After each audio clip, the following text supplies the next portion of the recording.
Assalamu alaykum. Kitap o'qish munbiri Avlodlar torbetiga hoş geldiniz. Mening ismim Nuriya Rahman. Bugun men Shveysariyaning Vali rayonidagi Verkoran deydigan tog'liq kentda. Xeyli kunlar bo'lib qoldi. Shveysariyada va Yevropaning nurg'un joylarida qattiq yomg'ir yig'ib, ofat bo'lib ketdi. Allohga shukr, bugun quyosh ruxsarni qayta ko'rsatib, nihoyatda chiroyli bir kun bo'lib o'tdi. Şuna bu Eriqchining yeniga kelib, Gulchehra Cho'ng Alam Azizning 40 kecha nomli kitobini davomlashtirib o'qib berishga taraddudlanib o'tiribdiman. Asarning oxirida mushu Eriqchini bo'ylab mang'andagi chig'ir yo'lda ko'rdigan chiroyli manzarlar bor. Shu manzarlarni hozirlarga sunaman. Xo'sh, asarni davomlashtirib o'qiylik. O'tgan qitimliq bölüm bek uzun bo'lg'ashqa ikkiga bo'lib o'qishni planlagan. Bugun shu bölümning ikkinchi qismini o'qib beraman. Ya'ni davomini o'qib beraman. Nay ta'sirlik muhabbat hikoyasi ekan bu. Hammamizning yosh chog'larimizdagi bo'libmi maktablarda o'qiyotgan vaqtlarimizdagi muhabbat xotirlarimizni esiga soladi ekan kishining. Xo'sh. Qishliq ta'til to'shqicha Murat Mahira bilan ko'rishganmidi? Nima ishlar bo'lgandi deb qilmagan xiyolim qolmadi. Onammi mendan bakrak gapini qilib o'ltiratdi. Muratning sadoqatini maqtab hormadi. Ta'tilni to'shib, maktabga kelib, Muratning yozgan xatini topshirib oldim. Bu xatni oliy maktab chaqira qog'ozini olgandek hayajon bilan titrab turib o'qib chiqdim. Bu bir parcha xat emas, bir ta'sirlik ssenariyaning yurakni larziga soladigan monologi edi. Ko'z yoshlarimni surtib o'tirib, qancha qitim takror o'qib chiqqanimni bilmadim. Xat mundaq yozilgan edi. Salom saboqdishim Gulchehra, yaxshimisan? Ta'tilning ko'ngillik o'tdimi? Bizning güzel yurtimiz hem qarindoshlarimiz aman esenmikan? Uyinglardagilarchi? Mendan ahvol so'rsang, g'ayrib darlari shu otimni kimga aytay men holimni? Yolg'iz ushqan bir turnaman, goh o'tdiman, goh suvdiman degandek oldiman. Sening bu xabarni anglash uchun mendanmi bakrak titildab taqozo bo'lib atganligingni bilib turibman. Shunga ichimni bir bo'shtib olay deb tafsili yezavatımın. Kayfiyatimdeki bu normalsizlikni, yazganlarimni to'g'ri tushangin.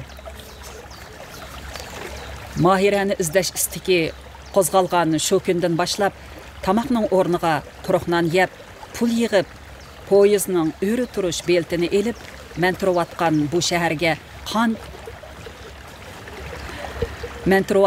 shaharga ancha yiroq bo'lmagan Mahira turayotgan shaharga bordim. Poyezddan tushibla Mahiraning izini, hidini purab, Qo'rsqimning boshliqimi bilinmadi. U shahardagi ta'tilda qaytmagan yurtdoshlarimning maktabiga chiqdim. Ularmi mening kelishimni bilatdi. Men dal shularning yordamida Mahiraning xabarini olgan edim. Deyishkinimiz bo'yicha men har qaysi shahardagi yurtdosh saboqdoshlarga xat yozib, Mahirani izlashimga yordam qilishini tovanchilik bilan talab qilgan edim. Chin qalbimdan tilagan bu orzuyim oxiri amalga oshdi. Mahiraning eri dal men topilgan bolalarning birsining qo'shnisi ekan. Bir qitim ular bir oshxonada uchrashib qoldi. O chaqda yanada eri bo'lgandikin deb menga xabar qilmabdi. Keyin Mahira yolg'iz uchrabdi. Erni so'rsa, qo'lga ilinib ketganligini debdi. Shundala ular maslahat qilib, bu qizning yomon yo'lga kirib kelishidan ansirab, menga xabar qilibdi. Men ulardan bu ishlarni anglab, nima deyishim, qanday qilishini bilolmay, chaqmoq so'qivatgandek o'ltirib ketdim. Birozdan keyin ular menga bu shaharning ahvolini tanishtirdi va Mahirani mumkin bo'lsa o'z yurtiga qaytirib akitishimni yoki yo'lga selib qo'yishimni aytdi. Demisimi boshpanoqsiz bir qizning bu shaharda yolg'iz turishi yaxshi emas edi. Nima bo'lsin, avval Mahira bilan ko'rishishim, uning bilan so'zlashib beqishim kerak. Shu kuni Mahirani tepib ko'rishdim. O jarayonni yezishqimi jur'at qila olmayman. U meni ko'rib, sizning hamon izlab kelishingizni biletdim, dedi. Demak, uning qalbidami men bor ekanman. U mening o'zini izlab kelishimga ishongan ekan. Mahira mening o'ziga unsiz qarab turganimni ko'rib, shunda qattiq yig'lab ketdiki, bütün hasirtini, alamini ko'z yosh bilan chiqarayotgandek, shu yosh bilan meningdan kechirim so'rayotgandek qiladi. Uni bazlamadim. Yig'ilib elib, yeneklab qilishini arzu qilatdim. Aldımda o'ltirib, bo'zlab yig'layotgan bu qizning mening partadishim, ilgari ko'zlaridan g'amsizlik, sabiylik chiqib turadigan, qaqoqlab kulib, tinim topmay yugurib yuradigan ashu Mahira bo'lib qilishini armon qilib atdim. Onun seyrak boyub algan çaşlarının lentiçegi balıdığan, onu yeşivassam, ümçiyip xapı boladigan aşu qara çaşqa özgürüp qilishini ümit qilib atdim.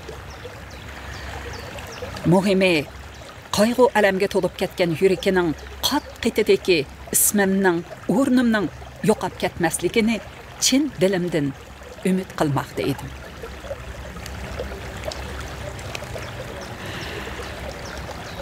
Biz ko'zlarimiz bilan so'zlashib atdik. Tuyg'ularimiz bilan sirtishib atdik. Her ikimizning bu ko'ngilsiz kashmishlarni so'zlab dil yarimizni tatılığımız yo'q edi. Bir hazadin keyin jimjitlikni men bozdim. Mahira, meni bir do'stim, savog'dishim, yiqinim deb bilsang, so'zimni anglag'in. Yurtimizga qaytib ket. Men mangu sening yeningda. Hech yerda sening bo'yningni qisib qo'ymayman. Hayotli bo'lsam, ko'zingdan yosh oqqizmayman. Menga ishongin.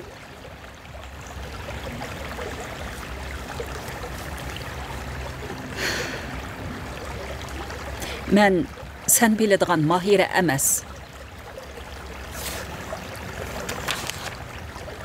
Uyingdagilarning oldida tilingni qisib qo'yg'im yo'q.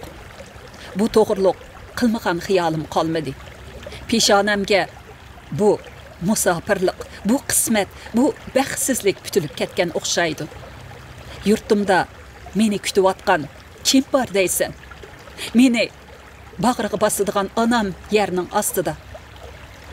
Sening qiynig'im yo'q, dedi. Men degan o'g'il bola nima qilishni o'zim bilaman. Meni ümidsizlendirme, qaytib ketgin. Mening o'ylig'im, planim bor. Deb demigan, yolg'irmagan so'zim qolmadi. U zodi unamadi. Oxiri qandoq umid bilan borgan bo'lsam, uning aksicha shundoq umidsizlik bilan qaytib keldi. Sana uning adresini avatdim.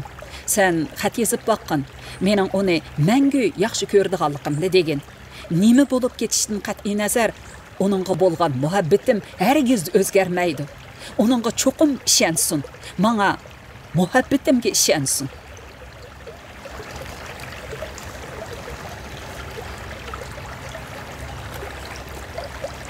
Muratning bu xatini o'qib, tamga yo'linib qoldim. Menga Mahiraning qismatidanmi Muratning muhabbati bak ta'sir qilgan edi. Bunda sodiq yurakni faqat kinolarda, kitoblarda ko'ratdim. Mana aramizda shundoq bir yurak biz bilan birga yashamoqda. Demak, bundoq yuraklar yo'q emas, balki xeyli ko'pdir. Lekin biz bilmaymiz, tushunmaymiz. Shundoq bo'lg'achqa bu dunyo kechikishga, armonga to'lgandek bizni zoriqtirib g'alsiratmoqda. Muratning bu xatini onamga o'qib berdim. Onam ko'z yoshini to'xtatolmay qoldi. Aniqki, onam Mahira uchun yosh to'kib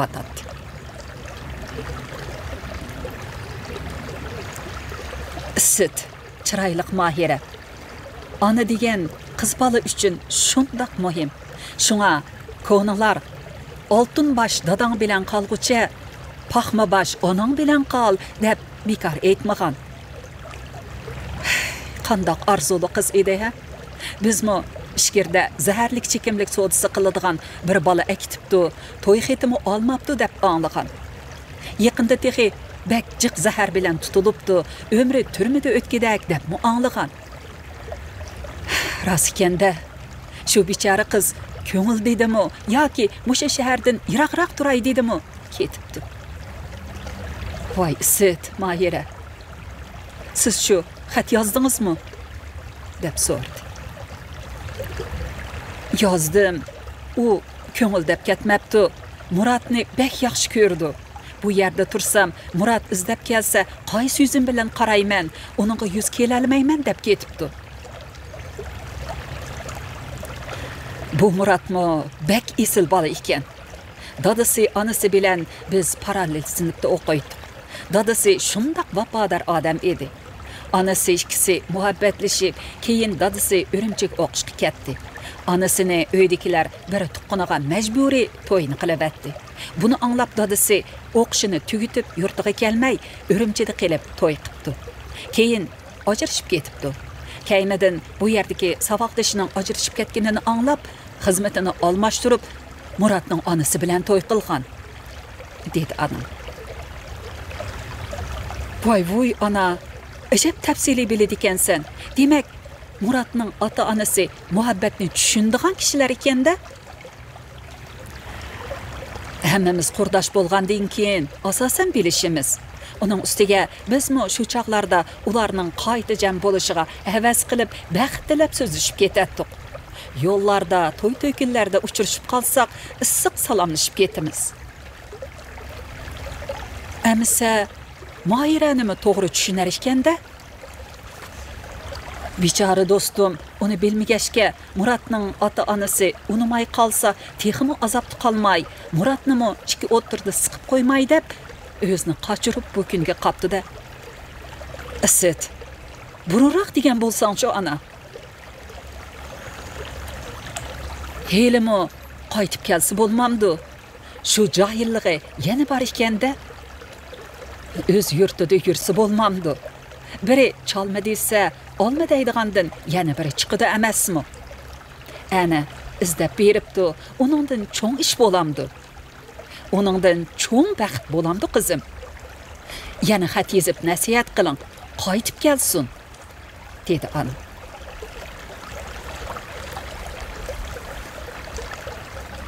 Shunda qilib Mahiraga bu haqda to'liq xat yozib ketdim. Lekin u shu johilligi bilan qat'iy o'nimadi.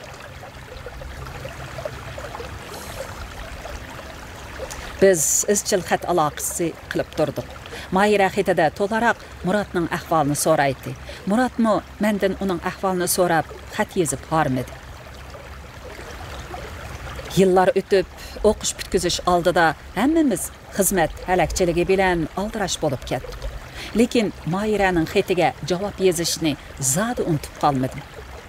Ikki shaharda bir-biriga zar bo'lgan, bir-biriga muhtoj bo'lgan ikki yurakning o'ti o'chmagan edi. Hamon lavildab turadi. Ularning yurak zari menimi ezib bir yerga olib qo'ydi. Ularning xatidan ko'rinib turadigan hissiyot menga nemining sevgi ekanligini so'zlab beradi. Har bir qo'r, har bir harfdan talmirib turgan hijron menga visolning lazzatini his qildirib ulgurmay batadi. Ochiq ko'z yosh bilan to'lgan bu xatlar chamadonimning yerimini to'ldirdi. Mening chamadonim kiyimim bilan emas, ikki yurakning sevgi nolasi bilan ig'irlashib ketgan edi. Kakkuk bilan Zaynabning pig'onliq sayrishi. Sizlarning muhabbatlik ovozinglar mening chamadonimda, mening yurak qitimda. Shundoq deb chamadonimning og'zini mahkam etdim. Ko'nglimda ularning harflarga aylangan yurak tebishining mangulik birlashib ketishini armon qilmoqda edi. Anamga bu xatlardagi sevgi hasratni azroq so'zlab berdim. Anam muhabbat, ishonch, sadoqat bilan visol topadi. Bu ikkisining sevgisi bak yuksak. Muhabbat shundoq buyuk tuyg'u. Mahira eski qiz emas. Uning oila tarbiyasi uni shundoq xarakteri ojiz qilib yetishtirib qo'ygan. Balalarga ziyoda amroqlik ba'zida ularga ziyonliq bo'ladi. Ko'yinishmi yo'lida bo'lishi kerak. Yirtqich hayvonlarmi balalarga rahimsizlarcha ovlashni o'rgatadi. Sababi uning kelgusida ovlanib emas, ovlab yashay olishi uchun. Mahira shu ziyoda ko'yinishning qurboniga aylangan qiz. Bechora qiz bu balaning muhabbatiga o'zini loyiq ko'rmay, o'zinimi, u balanimi qiynab ketdi. Bu mohiyatda bir go'zal muhabbat. Voy isit, chiroyli Mahira. Bechora qiz bek dard tortdi, jafo chekdi. Dardini aytay desa, hech kimi yo'q. Qiz balaning ojizligi degan mana shu. Kishining yurtida osonmi? Dardini o'zi biladi. Alloh baxtini berar. Muhabbatni qadrlagan odamga hamon yor bo'ladi. Sabr, toqat kerak, vaqt kerak. Bir kunlarda mosha jafosining rohitini ko'rar. Osmondanmi, yerdanmi berar Xudoyim.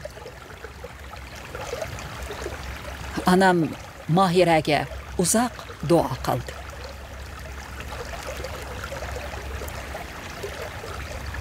Murat xizmat taqsimotini kutmay Mahira bor shahardagi bir shirkat bilan aloqalashib shu yerga ketdi.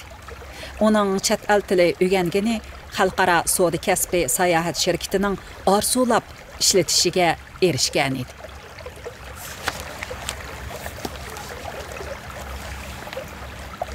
Keyin Mahiraning xabarini Muratdan anglab turdim. Mahira bir kechilik klubda naqshi bo'lib ishlabdi. Murat har qancha qilibmi Mahirani yurtiga aktishga ko'ndirolmabdi. Murat xetida mundaq yozibdi. Mahira mendan izchil o'zini qochirib yurdi. U naqshi aytadigan klubda talay qitim bordim. Meni ko'rib qolmasin deb shuncha jiroqda o'ldiraman. U naqshi emas, menga hasratini, muhabbatini aytib berayotgandek yuragim erib, uning yeniga etib boradi. Umu buni sezadi albatta. Shuncha ko'p odam orasidan ko'zimni topadi. Hayronman. Biz ko'zimiz bilan, yuragimiz bilan so'zlashimiz. Orliqimiz shuncha yaqin, yuragimiz shuncha yaqin, lekin nafaslarimiz shuncha yiroq. Mushundaq chaqda Xanzu shoir Gochingning yaqin va yiroq degan she'ri esimga keladi. Sen birda qaraysan menga, birda oyga. Menga qarasang yiroq ko'rinar, oyga qarasang yaqin bilinar. Ko'nglimni qandoq ifodalashni, nima qilishimni bilmay gangirab qoldim.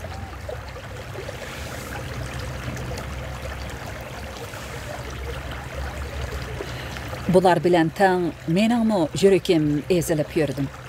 Shu kunlarda Mahiramo xat yozishni to'xtatdi.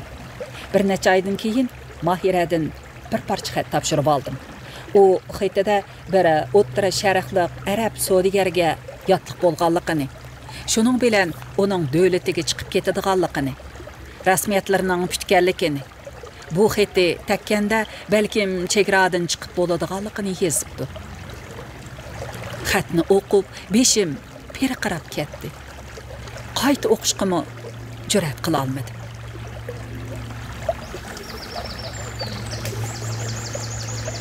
Darhol Muratga xat yozdim. Murat javob xatida buning rostligini, shuncha tirishqanligining bekorga ketganligini, bak afsuslanadiganligini, lekin Mahiraning kelgusidan ansirab turayotganligini, xotirjam emasligini yozibdi va o'zining Mahirani aslatib turadigan ko'ngilsiz aslimisining iznalari qolgan bu yerdan ketishni, Yevropaga chiqib ketishni qaror qilganligini, chet el tili imtihoniga qatnashganligini yezibdi. Ularning kimga, nimaga qaydayotganligini bilmayotdim. Menmi to'liq o'ylab charchadim. Oxiri ularga chin qalbimdan baxt tilab, seg'inib aslab qoldim.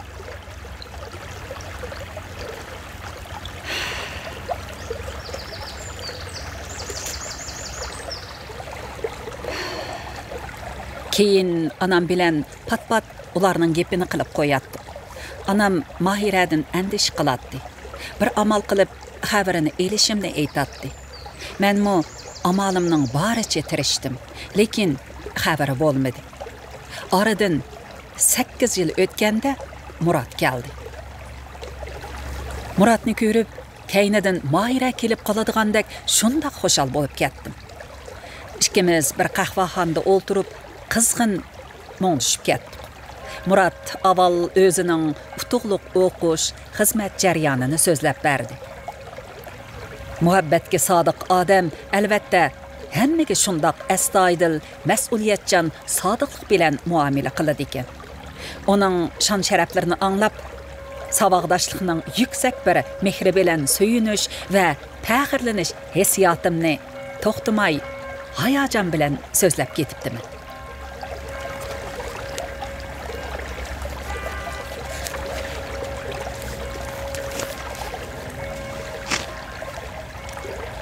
Bir pasdan keyin oramizni so'g'uq bir jimjitlik bosdi.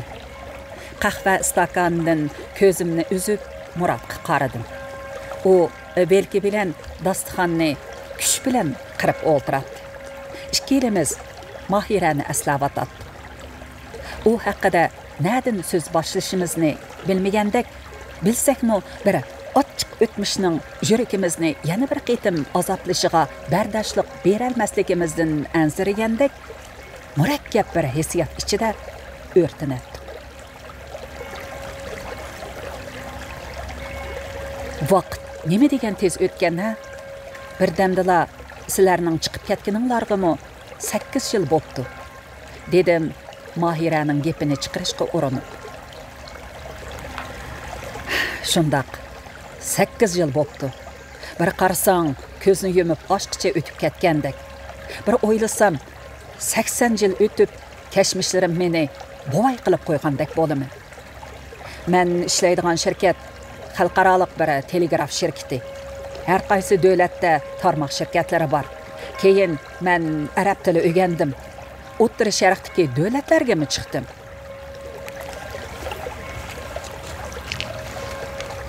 Murat bu so'zni qilayotganda ko'z chanoqlarim ixtiyorsiz yoshga to'ldi. Bu yosh azob yesh emas edi. Oldimda o'ltirgan bu sodiq qalbga, bu pokiz, vafodor yurakka bo'lgan cheksiz hurmatdan to'kilayotgan minnatdorlik yeshi edi. Ah, muhabbat. Sen qandoq qudratlik, qandoq buyuk tuyg'usan. Sen uchun Farhoddak yigitlar tog'larni talqon qilgan. Sen uchun talay qiz yigit hijron o'tlarida ko'ygan. Suvlarda oqqan, suyib, suyulmagan, suyulib, suymagan. Ah, muhabbat. Sana ta'bir berishga ojizman. Mana oldimda o'ltirgan bu yurak aşqqa Bag'dod yiroq emas deb, sen uchun shahar otlab, davlat otlab, qit'a otlab, yana visoliga yetolmay ormon bilan puchulinib o'ltirmoqda. Sen nima degan rahimsiz? Sen yana qandoq jalbkor, ha?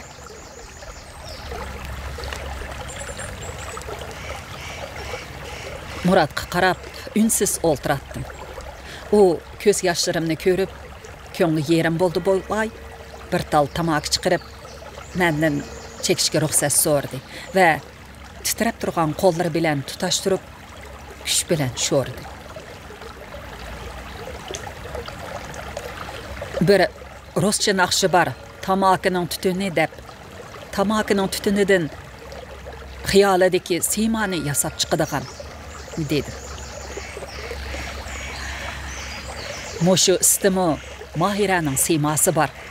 O har kuni men bilan billa. Demasammi bilasan, men bugungacha Mahira uchun yashagandek yashab keldim. Uni xiyol qilmagan, aslimigan bir kunim, bir minutummi yo'q. Oliy maktabni bitkizib, o'zimning nurg'un planim, ota-onamning armoniga qarmay Mahiraning kayindan ishga ketdim. U yerdanmi ochiqimda Yevropaga chiqib ketdim. Oningdan voz kecholmay, u yashayotgan davlatga berib ishildim. Ba'zida o'zimga shunday ochiqim keladi. Qilayotgan ishlarimdan nomus qilgandekmi bo'laman. Lekin bu ixtiyorim emas. Untoy debmi, zodi unutay olmadim. Untayman deb yana aslayman.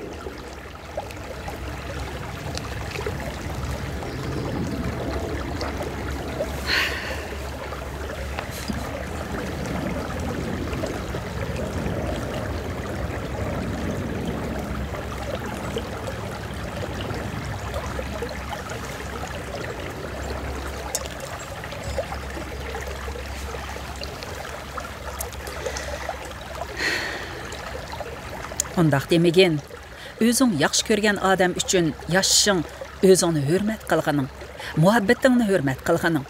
Mahirami seni unutay olmadi. U seni seningdanmi pek yaxshi ko'rdi. Shundaq bo'lg'achqa, bu muhabbatga o'zini loyiq ko'rmadi, vijdoni ko'tarmadi.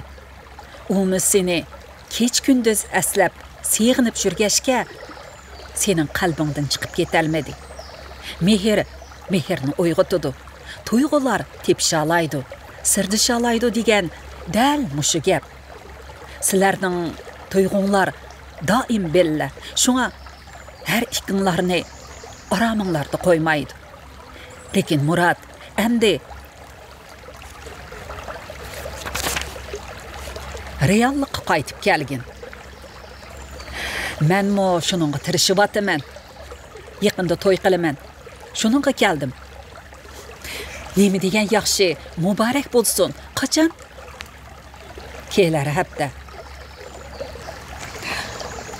Men saboqdoshlarga xabar qilib etay Murad. Menga Mahiraning ahvolini tafsilroq so'zlab bergin.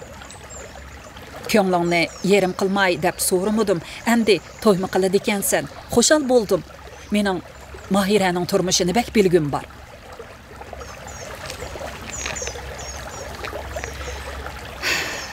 Mahira haqiqatan boy bir neft sodigiriga to'qal bo'ldi.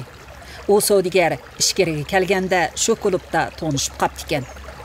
Meningmi shu shaharga kelganimni bilgandan keyin chet elga chiqib ketishni o'ylab shundoq qildi.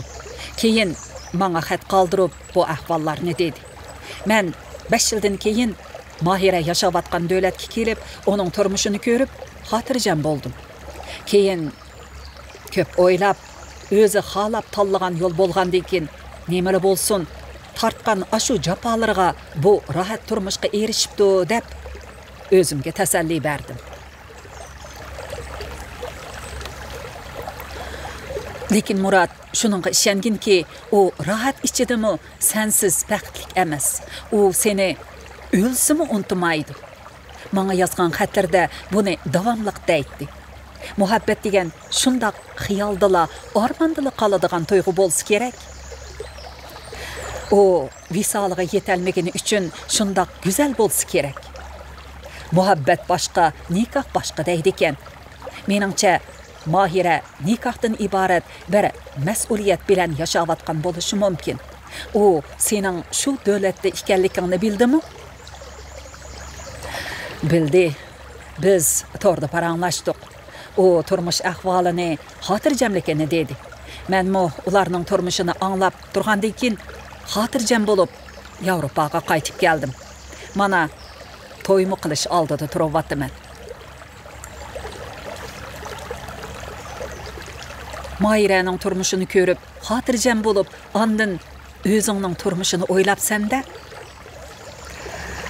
Bu xil muhabbatni kinolarda ko'ratdik. Murat, sen bek yaxshi jumu? Demisimi, yaxshi ko'rgan odamining xo'shalliqi, baxtini ko'rishmi, o'xshashli baxt emasmi? Malla erishishim kerak. Men erishalmagandan keyin boshqalarmi erishmasligi kerak deydigan ideya bizda nihoyat og'ir.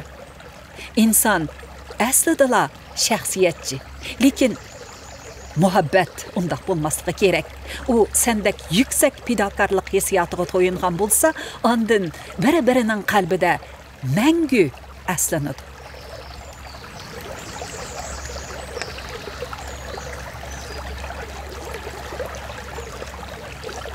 Mahiraning turmushini heylidan heyli, yipidan yingnisigacha so'rab, so'zligidek hech yeri qolmaganda ikkimiz qo'shlashdik. Uyga kelibla bu ishlarni og'zimga tegmay onamga so'zlab berdim. Qara ana, Mahiraning erining shaxsiy aeroplani bor ekan, cho'ng nefit magnat ekan. Yevropada dam oladigan istirohat bog'chilari, do'chilari bor ekan. Mahiramu xonishlardek yashaydi ekan.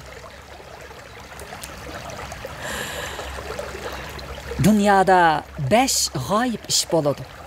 Ya'ni ajal g'oyib, rizq g'oyib, nikoh g'oyib, safar g'oyib, mehmon g'oyib. Mana Mahiraning tartgan jafolarining rohitini beribdi. Nikoh degan shundoq narsa. Rizqi qo'shilmasa, bir yerda turibmi uchrasholmay o'tib ketadi. Rizqi qo'shilsa, dunyoning yana bir chetidan kelib tepishadigan gap. Nimali bo'lsin, alhamdulillah musulmon ekan. Boy bo'lmasimi, xotirjam bo'lsalar, baxt degan shu balam. Murat degan saboqdishinglar haqiqatan esil bola ekan. Mayli yaxshi ko'rsin, mayli saboqdishim deb bilsin, muhabbatini qadrlab, chegara otlab, Mahiraning xabarini o'qib, xotirjam bo'lib, hamda to'y qiladi ekan. Bundaq fidokorlikni hamma o'g'il bola qila olmaydi. Mahira shundoq baxtli qiz ekan. Bir yurakda undaq yashmoqmi oson emas. Alloh u balaning baxtini beradi. Nemini qadrlasa, shuni beradi. Aqida yerda qolmaydi. Sen uning qilsang, sana seningdinmi oshirib qiladigan bir chiqadi. Yaxshilik shu yaxshilik qilgan odamdan emas, boshqa odamdan yonadi, dedi ana.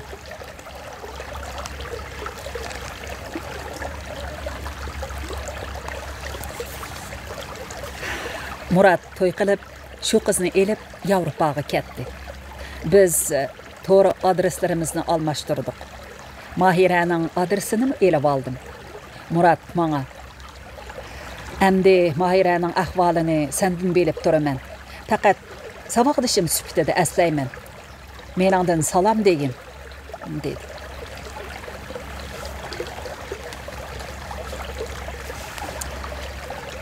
Söygen adamini saboqdishim deb aslash tamamen mumkin. Demisimi, biz saboqdashdi. Lekin yurakdagi o'rinni almashtirish uncha oson ishmi? Men Muratning bu so'zlarini qilayotgandagi ko'zlariga diqqat qildim.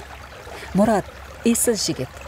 U turmushnimi yana shundoq mas'uliyatchanligi bilan baxt qo'yniga elib mang'alaydi. Hayotda bir odamning kichikkina ishlarga tutgan pozitsiyasi uning taqdirining ta'biri bo'lib qola oladi. Oddiy ishlarga qandoq muomala qilsa, cho'ng ishlarga shundoq muomalada bo'ladi. Murat, baxt sana yor bo'lsin, bizga ham, deb Muratni uzitib qo'ydi.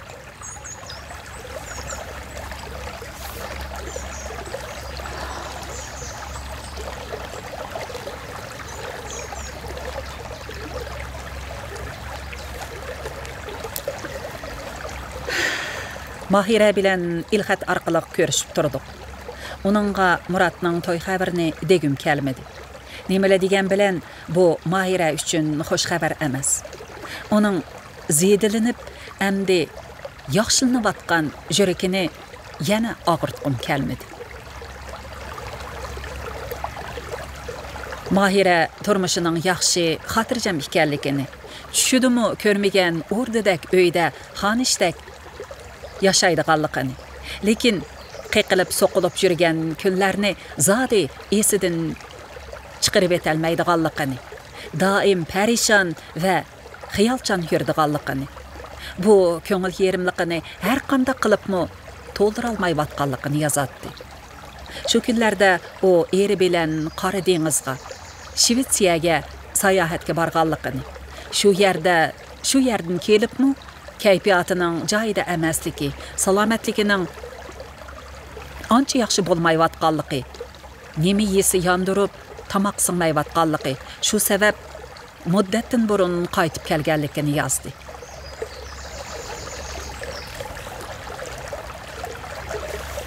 Бу хәбәрне анамга дидим.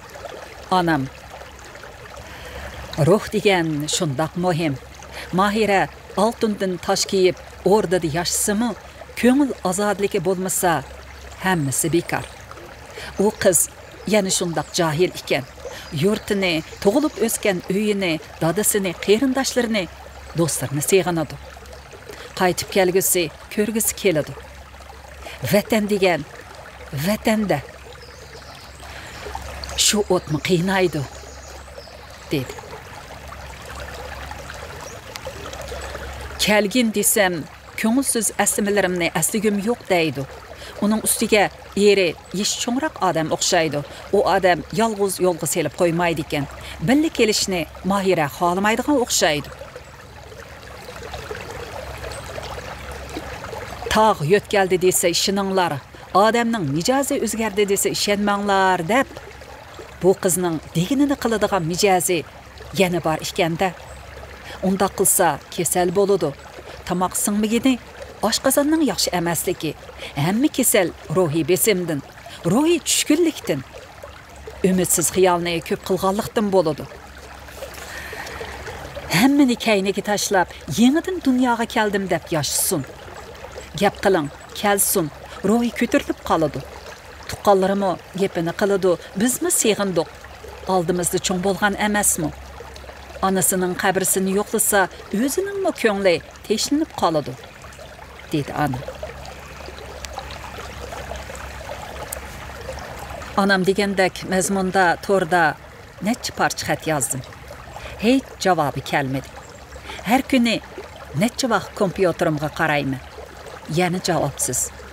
Aradan saq bir oy o'tgandan keyin Maһираdan bir parcha xat topshirib oldim. Maһира xetida oshqozini og'rib bo'lolmay Amerikaga berib operatsiya qildirib kelganligini, ahvolining ancha yaxshi emasligini yozibdi. Yuragim og'zimga tiqilib qolgandek bo'lib qoldi. Nima deb xat yozishimni bilmay uzoq o'tirib ketdim. Qanotim bo'lsa uchib barg'um ketdi. Ko'nglim yomon xiyollarni qilib ulgurdi. O'zimni sal to'xtatib, xat yozib qaytib kelishini yana o'tindi. Atsi Maһира javob xat yozibdi. Demak, bir narsaga oldirayotgandek qiladi. U xetida operatsiyadan keyin yaxshilanish bo'lmayotganligini, kundan kunga ojizlab ketayotganligini, Muratga ahvolini aytib qo'yishimni, mumkin bo'lsa ayoli bilan kelib ko'rishib ketishini qayt talab qildi.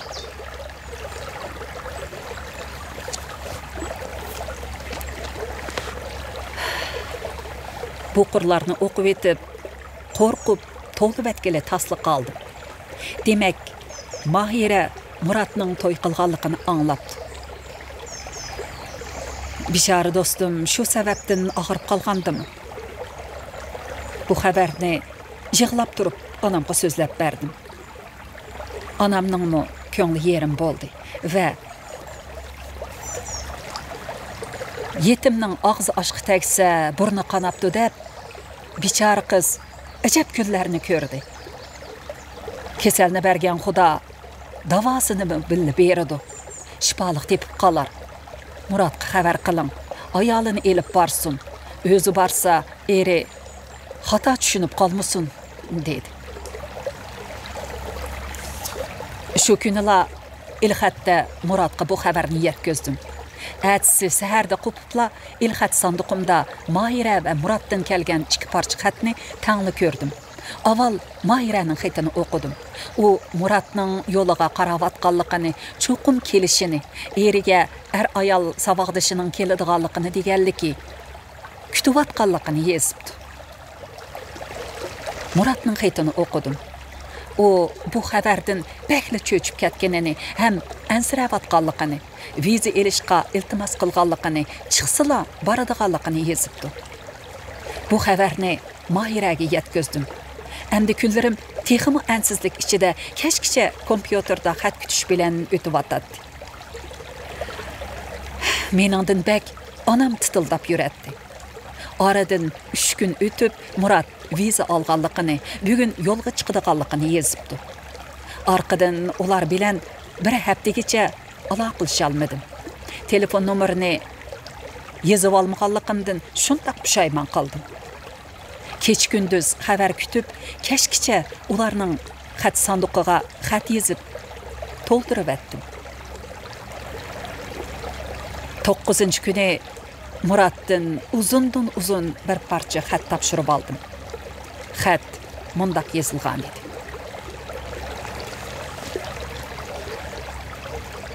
Salam sana. Men Mahirani uzutib qo'yib keldim. Yurakim tang uning yeniga ko'milib qoldi. Men Mahirani boshqa bir dunyoga uzutib keldim. Bilamsan, uni cho'nqur yer qo'yniga o'z qo'lim bilan dafn qilib qo'yib keldim.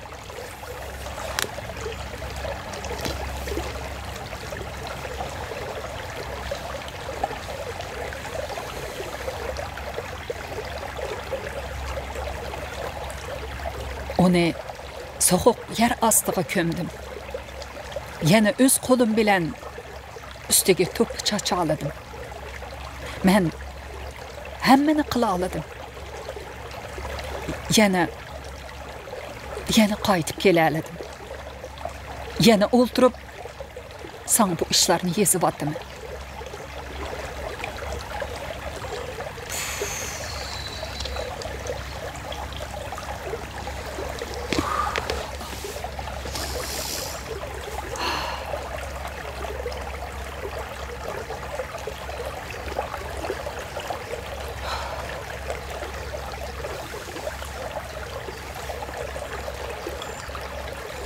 Mahira oshqozon raki deb Amerikada operatsiya qilinibdi. Keyin rak hujayralarining tarqalishi o'ylamagan yerdan tezlashib, kontrol qilish mumkinchiligi qolmagandan keyin Allohdan kelganga bizda chora yo'q deb uning talabi bilan meni kutishibdi. U meni kutib turgandek qancha kun ko'zni ochmagan holatdan yeniga kelsam, asta ko'zni ochdi. Uning nursiz ko'zlari meni tasdi to'nib, hozirroq nurlandi va past ovozda kelishingizni biletdim. Oxiri keldingiz. Yuzimni bizning vatan tarafga qartib qo'ying, dedi. Men darhol eriga qaradim.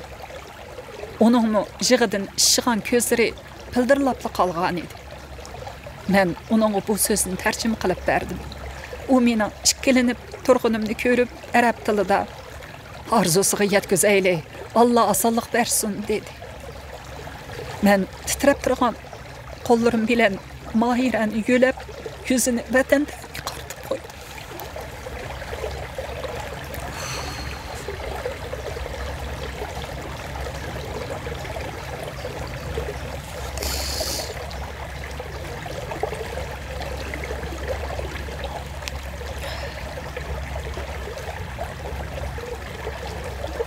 U cho'nqur bir nafas elib, yana ko'zni ochdi va menga qarab, Yerlikimi siz qo'ying, yuzimni yana vatan tarafga qartib qo'ying dedi. Va eriga qarab arab tilida xotirani menga berishini, vatandagi do'stiga yetkazib qo'ydiganligimni dedi. Eri darhol yondagi tortmadan bari xotira daftarini elib menga berdi. Ko'z yoshlarimni zodila to'xtata olmadim. Yüzümni etib, hammani unutib, yig'lab ketdim. Ayolim boqildab yig'lab turadi. Birozdan keyin uning tiniqi to'xtadi.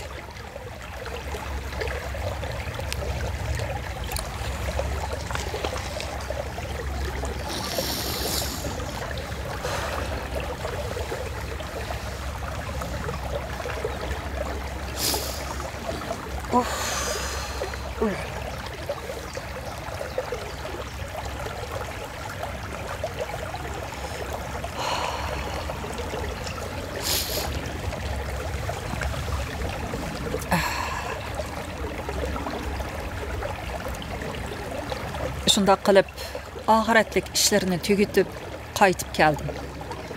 Ayolimga Mahiraning yüzümni vatan tarafga qartib yotqizinglar degan so'zi bak ta'sir qildi. Shu kundan boshlab vatanga qaytib ketayli, nima ko'rsak o'zimizning vatanda ko'rayli deb o'ltirdi.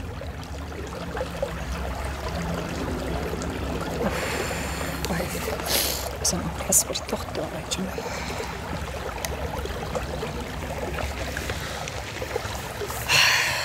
Kechiringlar, o'zimni sal tutib olamay qoldim. Davomlashtirib o'qiylik.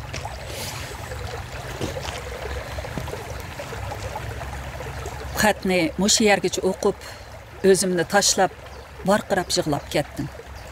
Onam kirib, nima bo'lganligini bilib, menga qo'shilib yig'ladi. Men Muratning xatini onamga o'qib berdim.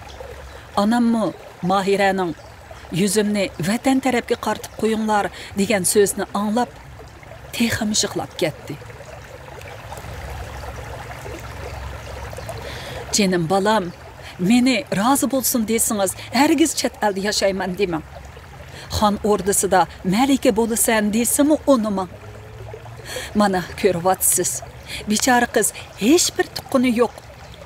Yot bir elda qoldi. Rahmatlikning qabrisimi musofirning qabrisi bo'lib, g'ayrib sinib qoladigan bo'ldi. Chiqib, duo o'qib, yo'qlab kiradigan yo bir bolasi yo'q, yo bir tuqquni. Kelgusida tuproqining izimi qolmaydi.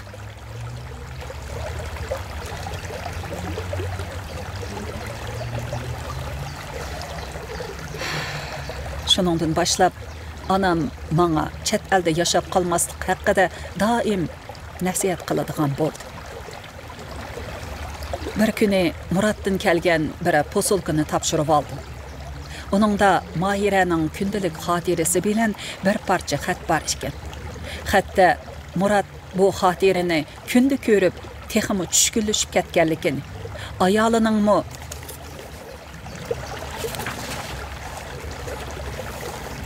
hamma ishni bilganligini, shu kunlarda Mahirani har kuni tushaydigan bo'lib qolganligini, tushida shu xotirningla gapini qiladiganligini, oxiri xotirini menga yetkazib, uning ruhini amin toptirg'isi kelib avatganligini yezibdi. Onam buni anglab, ruh tinch yotmaydi. Ko'zimiz bilan ko'rmaganimiz bilan ular bizning atrofimizda aylanib yurarmish. Muratning xotiri uchun tushkunlashib ketayotganligidan Mahiraning ruhi qo'rinib qolgan o'xshaydi. Uning ustiga ayoli bor ekan emasmi? Shunga xotirjam yotolmagan gap, dedi. Xotirini shu kechasida uxlamay o'qib chiqdim. Mahira aslida aqlliq, yaxshi o'qigan qiz edi. Kitob o'qishni yaxshi ko'radi. Adabiyotga qiziqadi. Xeyli yillar burun yezishga boshlagan bu xotiriga uning butun his tuyg'ulari, orzu armonlari, muhabbat azoblari xotirlangan bo'lib, samimiyat, chin hissiyatlardan zeydilengen bir yürekning hasrat ichida ingrab turgan söygüsü nala qilib turadi. Mahiraning kundalik xotirasida o'zining kul qiz taqdiridek kechirmishi to'limi ta'sirlik chin hissiyatlar bilan yozilgan edi. U onasidan ayrilib, oilada illiqlikka erisholmay ishkiri o'lkaga kiribdi. U yerda o'tiri sharqliq bir savdogar bilan tanishib, uningga yotliq bo'lib, chet elga chiqib ketibdi.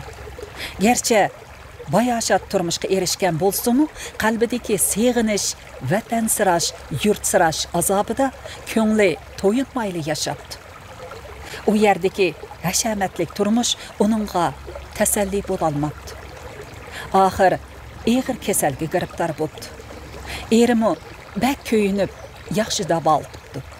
Lekin ajal uni musofir elda onasining qishig'i elib ketibdi. Xotiraning ko'p qismi shaxsiy sir doirasida bo'lg'ashqa e'lon qilish imkoniyati yo'q. Shundaqdimi mushu qisqa qurlardan do'stimning muhabbatlik qalbini, azoblik turmushini ko'rgili bo'ladi. Kinolardek, cho'chaklardek bilinadigan do'stimning bu qismati onamni esankiritib qo'ydi. Rostmidi bolam? Rost shundoq bo'lganmidi? deb qayt so'rab ketadi. Mahiraning johilligi bir muncha odamning yuragini jarohat qildi. Bir ishni bak zig'irlab ketsimi, yaxshi natija chiqmaydi.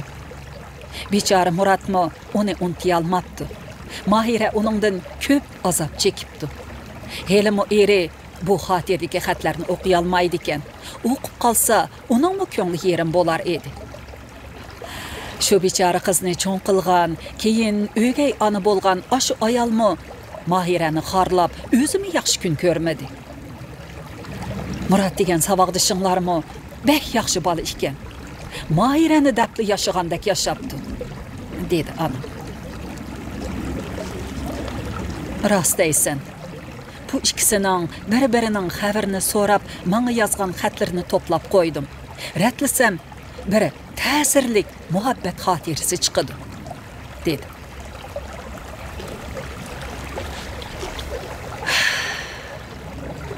Söyümlik oqurman. Anam haqida yozayotgan bu yozmamning tuyuqsiz burilish yasab, muhabbat hikoyasiga o'zgarib ketayotganligiga hayron qolgan bo'lishingiz mumkin. Hayron bo'lishingiz asossiz emas. Bu anam haqidagi qayg'uli xotira. Ammo yozmadagi har tafsilotga onamning soyasi aksinib turadi. Anamga munosabatlik kichik halqalarni o'tkazib etmaslik hissiyotida bo'ldim. Halbuki anamning yuksak fazilati namoyon bo'ladigan nurg'un xotirlar qalamga elinmay qoldi. Chunki hammani qalamga elishga qurbim yetmadi. Yuqoridagi uzun sahifani egallagan qo'shnimizning qizi, yaqin do'stim haqidagi bayonlarni azvaylab tafsiliy yozishimdagi sabab yanala onamni aslash uchun. Onam hayot chig'ida bu ishga bakmi ko'ngil bo'lgan, doim tilga elib turgan edi. Bu ishning menga qoldirgan ta'siratidan onamga qoldirgan ta'sirati kuchliroq desam ortib ketmaydi. Shunga onamga munosabatlik, ammo kitobimga munosabatsizlik bilindigan bayonlarni yozishni zarur deb qaradim. Ayni chog'da do'stim menga qoldirgan ushbu xotirni onamning ko'rib beqishiga bergan edim. Onam o'qib ko'zga ish qilgan. Hatto keyin mushu haqda biror narsa yozishimni tavsiya qilgan edi. Afsus, onam hayot chig'ida bu tavsiyani o'rinlay olmadi.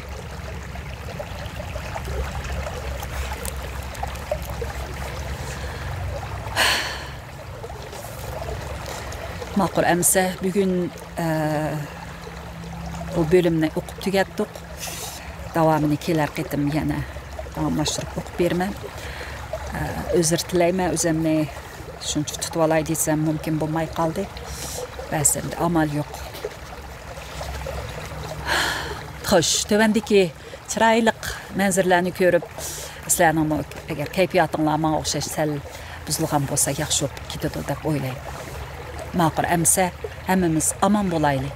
Kelar qitimliq kitob o'qishimizni ko'rishaylik. Xayr, xo'sh.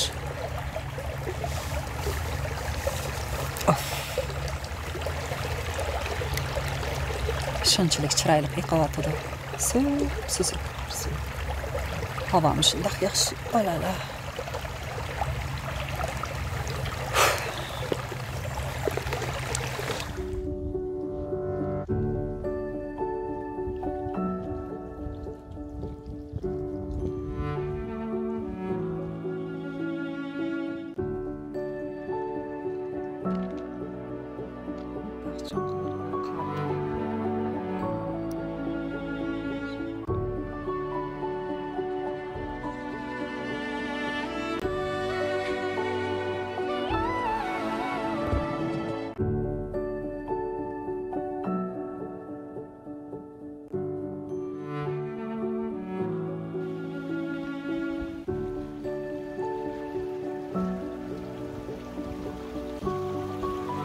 Kichik eriqchini bo'ylab mang'an yo'l 7-8 kilometr davom etadi.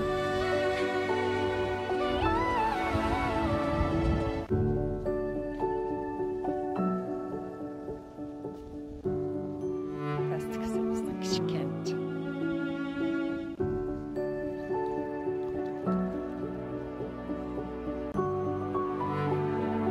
Bonjour.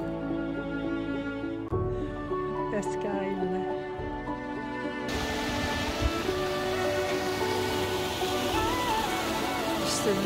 Şurada.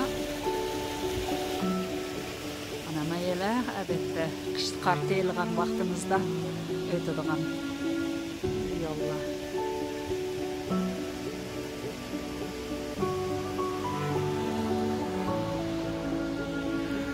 Çekilişinin bak. Buluq ösüp etipti.